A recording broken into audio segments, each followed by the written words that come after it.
During the fascinating Hellenistic period, alongside the great development of the museum and the royal library, the city of Alexandria also boasted an academy of magic with a wide circulation of arcane books.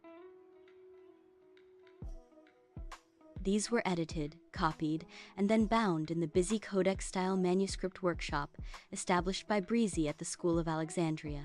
According to what the scarab Khepri had been able to ascertain, these enigmatic documents were being written in the hand of Hecate herself, who, from the shadows, was the true director of the academy. In this institution, the teachings on magic were so comprehensive that those who did not graduate often chose to become respected witches or warlocks, as it had students of both sexes. It was in this bustling academy of magic that the revered goddess Hecate, Breezy's archenemy, received the epithet Queen of Witches and Ghosts. It so happened that on one of Breezy's frequent visits to the Royal Library, where she felt right at home, since her true mission as protector of the magic dropper was to aid humanity in its cultural development until the end of time, the director Xenoditus informed her that a distinguished figure, considered a highly respected magician and prophet, had arrived in the city of Alexandria. He told her that to honor this mythical figure, a reception and a grand banquet would be held that evening, to which, by order of King Ptolemy II, she and her collaborators were being formally invited. As evening fell, Breezy and the Titan Prometheus, accompanied by the protective cat Cyprus, arrived at the museum's spacious entrance, where several carriages carrying the guests, driven by their coachmen and drawn by gentle horses, were waiting.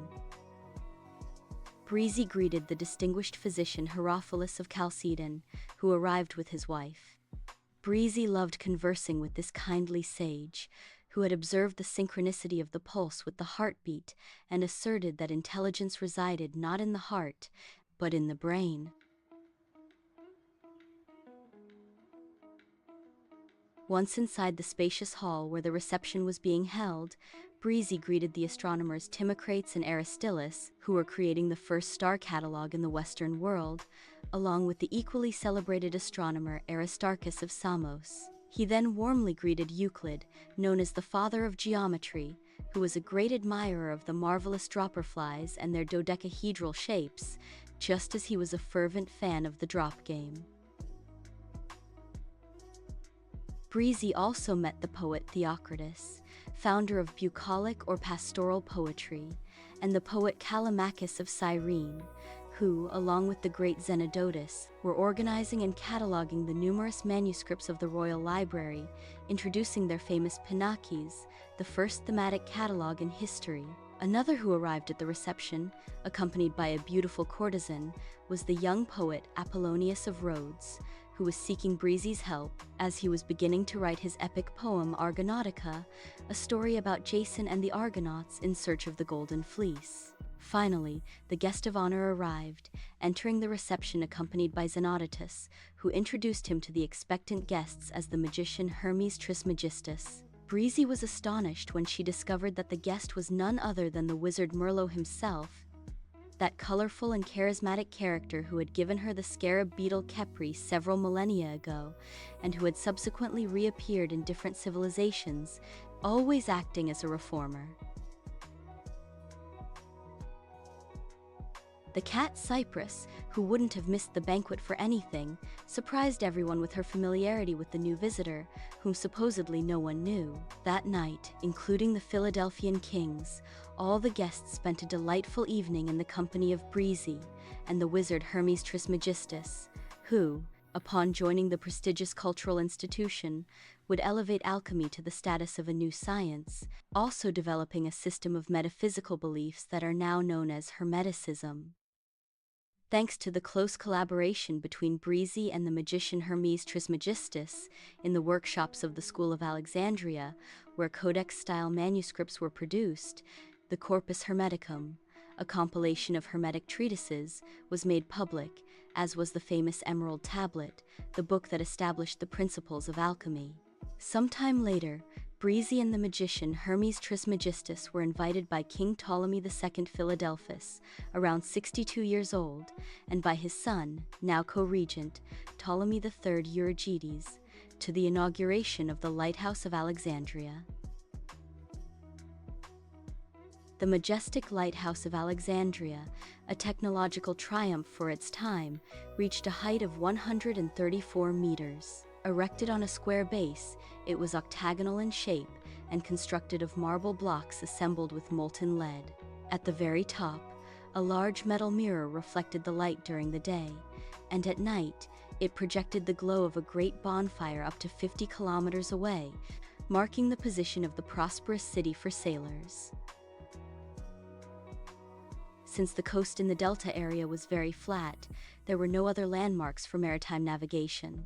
Breezy, accompanied by the revered figure of Hermes Trismegistus, toured the spacious hall where the reception was being held and where the highest-ranking members of the royal family were gathered, along with many of the most illustrious minds of the time.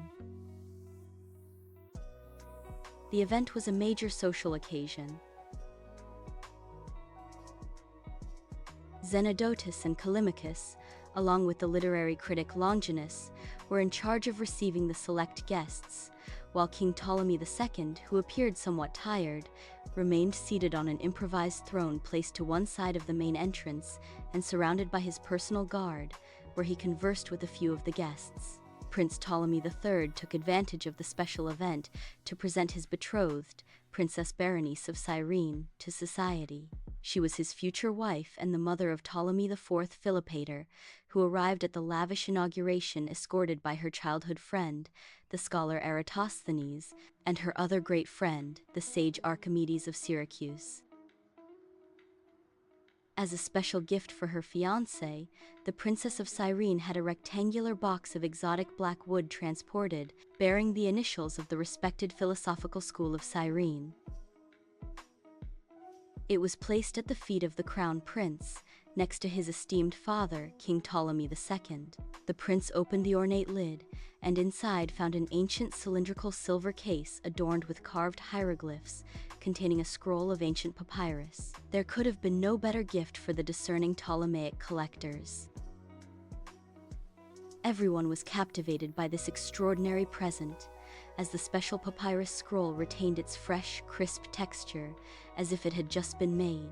However, at first glance, they couldn't decipher its mysterious script, though they understood it appeared to be syllabic. They quickly set out in search of the magician Hermes Trismegistus, who, along with Breezy, the protective cat Cyprus, and the titan Prometheus, was wandering through the spacious hall filled with guests. When Breezy and the magician discovered the silver case and the fabulous magic papyri, which they knew perfectly well, they laughed heartily for a long time. Even the titan Prometheus, whom few had ever seen smile, did so with great gusto. Although everyone laughed, no one really understood the reason for the contagious laughter. The school of Alexandria was very active during the reign of Ptolemy III, who maintained Egypt's prosperity. Like his father, he protected and encouraged culture, increasing the number of volumes in the royal library, now in the hands of the scholar Eratosthenes, after the deaths of Zenodotus of Ephesus and the poet Callimachus. From the reign of Ptolemy IV, who was a good-for-nothing, the most relevant event for Breezy and his collaborators was the construction of the Soma, Alexander's magnificent mausoleum, with its subtle blend of architectural styles, paintings, and sculptures, where his mortal remains were placed in a dazzling golden sarcophagus. The remains of the Ptolemaic kings also rested there. The Soma, located in the city's central square, very close to the School of Alexandria, became the most famous sanctuary in the ancient world, since, as previously mentioned, Alexander was venerated as a god. The Royal Library continued its impressive trajectory under experienced directors such as the grammarian Aristophanes of Byzantium and his disciple Aristarchus of Samothrace, among many others.